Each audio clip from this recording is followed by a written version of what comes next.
E aí, rapaziada, tudo bem? Hoje a gente vai ter uma aula de termoquímica, a primeira parte teórica, e na sequência a gente vai ver os exercícios inerentes a, principalmente, lei de Hess e energia de ligação, que é o que está mais em concurso. Mas é importante você lembrar que, para a gente chegar em lei de Hess, a gente precisa de alguns conceitos que nós veremos agora. Vamos embora? Olha só. Nessa primeira parte de termoquímica, nós teremos uma sequência de informações conceituais. Então, preste atenção bem rápido, só para a gente lembrar. Olha, o que é um sistema e o que é a sua vizinhança? Sistema é aquela parte do todo que você separa para estudar. Tá? Lembra que o sistema pode ser aberto, fechado ou isolado. Sistema aberto é aquele que pode trocar matéria e energia com o meio ambiente. Sistema fechado, ele só troca energia com o meio ambiente. Sistema isolado, ele não troca nem matéria nem energia com o meio ambiente. Lembra disso que eu vou precisar desses conceitos por conta da troca de energia. Bom, deixei aqui para você. Chamaremos de sistema a reação química em estudo e vizinhança o ambiente ao redor do sistema. A vizinhança engloba o recipiente onde está ocorrendo a reação, o ar nas proximidades, a mão do operador se estiver segurando o recipiente e outro meio material em contato com o recipiente. Lembre-se, porque aí ele vai interagir e interferir no quanto energético do sistema que você está trabalhando. Olha só, a troca de energia entre o sistema e a vizinhança. Em uma reação química, pode ocorrer com liberação de calor ou com absorção de calor. Se houver liberação de calor, nesse caso, o calor liberado estaria sendo transferido para a vizinhança. Ou seja, o teu sistema está cedendo para o meio energia. Continua, provocando elevação na temperatura do recipiente, do ar e do material em contato com o recipiente. Veja, se o teu sistema liberar calor, o meio vai esquentar e teu sistema vai esfriar. Se, por conseguinte, teu sistema absorver calor, o meio vai esfriar e teu sistema vai esquentar. Aí a gente vai ter o conceito de reação endotérmica e reação exotérmica, tá? Ou sistema endotérmico e sistema exotérmico. Lembra que não há necessidade de haver uma reação para haver troca de energia. Por exemplo, quando você põe água na panela e põe no fogão e acende a chama, o que é que vai acontecer? O sistema vai estar recebendo energia do meio ambiente. No caso, o fogão vai estar cedendo energia para o teu recipiente com água. Supondo que seja água o teu sistema, o que é que vai acontecer? A água esquenta. Então, está vindo de fora para dentro, endotérmico. Já se tu pões na geladeira água quente, ela vai esfriar. Então, está saindo calor do teu sistema para o meio. Tá? Aí o teu sistema passa a ser o quê? Exotérmico. E aí eu não tive reação química. Tá? Como a gente está em química, a gente vai se preocupar mais com as reações químicas e o cálculo de energia desenvolvida por elas quando dá a reação. Tá certo? É isso, e é aí que você vai ter que saber calcular. Mas, por enquanto, eu quero que você entenda que um sistema não precisa ter reação para fazer liberação ou absorção de calor. Tá? Então, vamos lá? Reação exotérmica e endotérmica. O processo será exotérmico quando liberar calor para a vizinhança e será endotérmico quando absorver calor da vizinhança. No primeiro caso, a temperatura da vizinhança irá aumentar e no segundo, a temperatura da vizinhança irá diminuir, como já havíamos dito há pouco. Tá? Olha só, aqui nós temos algumas substâncias e seus calores. Olha só, metano, olha só. Se eu quiser pegar o metano, o calor envolvido por ele é 17,9 kcal. Agora, preste atenção para cada mol dele. O que isso quer dizer? E é importante que a gente entenda o que isso quer dizer. Se eu tenho o metano, o cara me disse que o calor dele, o ΔH dele, é de menos 17,4 quilocalorias por mol. Ele está me dizendo que cada 1 mol disso aqui, ou seja, 16 gramas. Essa é a massa molar do metano, 1 mol. Por quê, professor? Porque o carbono é 12 e o hidrogênio é 1. Então, veja, 1 vezes 4, 4. 12 vezes 1, 12. 12 mais 4, 16 gramas. Se eu tenho 16 gramas de metano, o que é que vai acontecer? Eu tenho exatamente 1 mol. O calor contido nele vai ser de 17,4 quilocalorias. ok? Se eu tiver 2 mols, o dobro. Se eu tiver 3 mols, o triplo. E essas tabelas você não precisa decorar, esse é o lado legal da coisa. Ela tem que vir na questão, tá? Mas você tem que entender que aquele calor significa algo para você. Aí você diz, mas como é que eu sei disso? Vamos deixar aquilo quieto, isso aqui quieto. Deixa eu te mostrar. Ó, eu vou dar uma adiantadazinha no assunto, já já a gente discute ele conceitualmente, mas só para você ver. O metano é formado por carbono grafite mais 2 H2 gasosos, ok? Isso produz 1 mol de metano gasoso.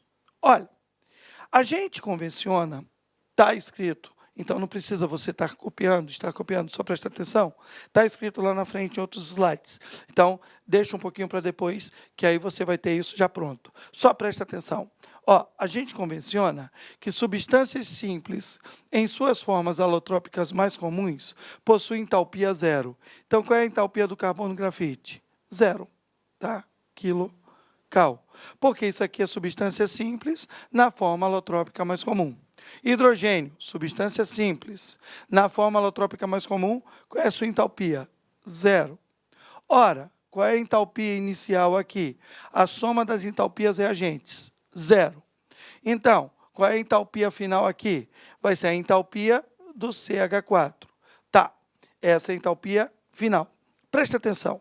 Como a gente sabe que ΔH é H final menos H inicial, e a gente está vendo que H inicial é zero, então, o calor dessa substância vai ser a entalpia do sistema. É o calor do metano, ok? É assim que a gente cria esses calores e com ele pode calcular outros calores, tá bom? Então, isso aqui foi só para te mostrar que eu posso formar a substância e ver qual foi o calor envolvido, tá? Se eu partir de substâncias simples nas formas alotrópicas mais comuns, elas terão entalpia zero, logo o calor envolvido será o calor da substância. Fechou? O calor do mol da substância em seu estado padrão é o seu calor de formação, tá? Então, se tu sabes disso, tu vais ter condições de, em um laboratório, criar a tabelinha, né? Que é o que nós temos ali, ó. Presta atenção. Essa tabelinha foi criada assim, ó. Eu pego e parto sempre dos reagentes, nas formas alotrópicas mais comuns, eu terei substâncias simples, e aí eu determino os calores, tá certo? E aí cria-se uma tabela de calores. Isso aqui vem dado, então não se preocupa com isso. Continua. Olha só. Mais alguns conceitos importantes. Presta atenção.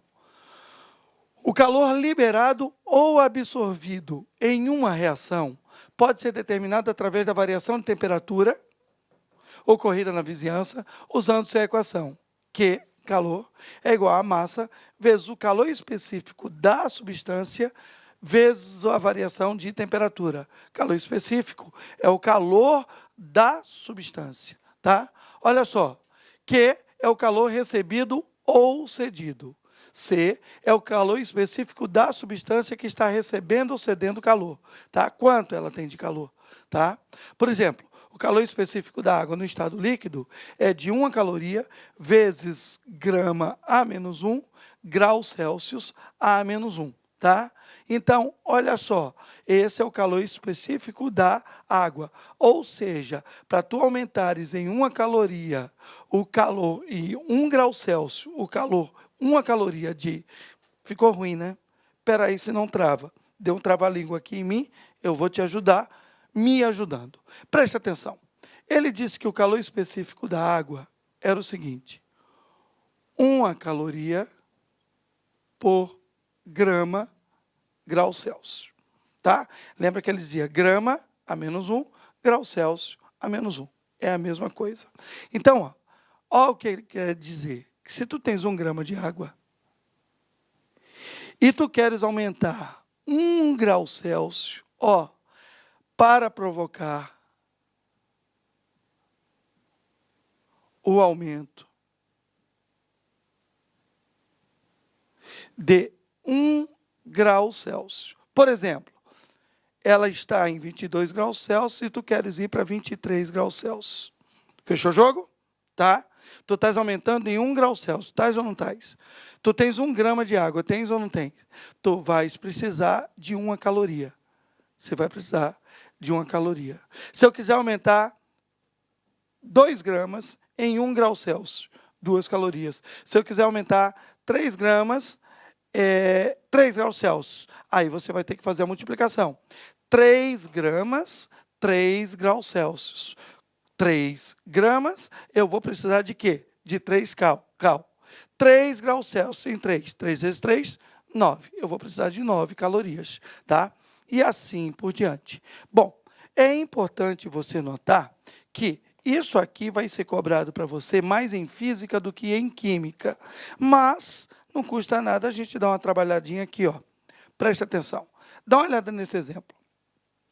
Qual o calor recebido por 100 gramas de água? Veja que eu não estou falando de 1 grama. Estou falando de 100 gramas. Então, massa. 100 gramas. Sabendo-se que a temperatura passou de 25 graus Celsius para 40 graus Celsius. Tá? Variação de temperatura. Qual foi? Ela foi para 40, ela estava em 25, a variação foi de 15 graus Celsius. Ok? Ora, qual é o calor específico da água? 1 caloria, grama menos 1, Celsius é menos 1. Qual é a fórmula que nós temos? O calor recebido ou liberado é igual a massa, 100 gramas, vezes o calor específico, que é 1, o quê? Olha as unidades como são importantes. Cal, grama menos 1, Celsius a menos 1, tá? Vezes a variação da temperatura, que foi de quanto? 15 graus Celsius. Veja que eu já deixei tudo aqui bem bonitinho, só sem as unidades. Então, o que você vai ter? Ó? Grama, corta com grama menos 1. Celsius a menos 1, corta com Celsius. O resultado vai sair em quê? Em calorias. É como eu disse, é só fazer a multiplicação. O que é que você vai ter? 100 vezes 1, 100. 100 vezes 15, 1.500 calorias. Calorias. Professor, aqui está em quilocaloria. Tu lembras que quilo é 1.000. Quilo é 1.000. Então, na hora que ele disse quilo, ele tirou 1.000 daqui, tá? Se você tira 1.000, ó, 1, 2, 3. Isso aqui equivale a 1,5 quilocaloria, como está disposto lá. Então, presta atenção, para não dar esse trava-língua, né, que eu tive aqui no início, e você não pode ter isso na prova. Ó, M é a massa em gramas. Calor específico é em caloria, vezes grama menos 1, vezes graus Celsius a menos 1, tá? Vezes a variação de temperatura, que esta também tem que estar em Celsius para poder cortar as unidades. Aí é uma equaçãozinha básica para a gente trabalhar. Isso aqui vai ser importante também, tá? Mas isso aqui cai mais aonde, gente? Cai mais em física. Nas provas de química, a gente vai importar e calcular calor via variação ΔH, como a gente vai ver um pouco mais à frente.